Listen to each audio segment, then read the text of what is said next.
Gipadayag ni Councilor Franklin Gakal nga ang resolusyon ni Kagawad Dominador Lagari bahin sa pagtaas sa pamasahe sa tricycle. Gipabalik sa first reading aron kini matunan og tarong kay kung motaas ang pamasahe daghang sektor usab ang maapektuhan. Isugyot sa konsehal ang masa pagpasiugda sa subsidiya para sa mga driver aron matabangan sila imbes nga ipasada yun ang burden sa mga pasahero pinaagi sa pagsaka sa pletihan.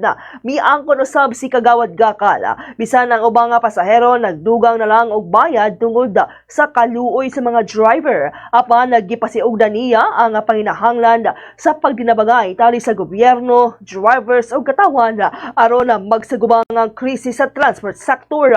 Nanawagan si Gakal sa publiko nga magdinabagay og magampo nga umta mulambo og mobalik sa normal ang ekonomiya sa syudad o sa tibuok nasud. Mura gibalik to sa first reading, so that has to be reviewed kay kung isaka nimo ang presyo, ang pamasahe, everybody will be affected, no? So kung sa ako lang, the solution there is to increase the subsidy sa mga driver. So we have given hatag na tag 1.5, dugangan na to. So para matabangan ang tanan.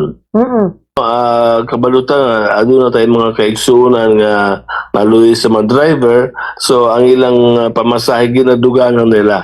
So ana na siguro for the meantime, ana na siguro atong sistema, magtinabangay na lang ang tibuok katawan. Ang pamahayag ni Councilor Franklin Gakal.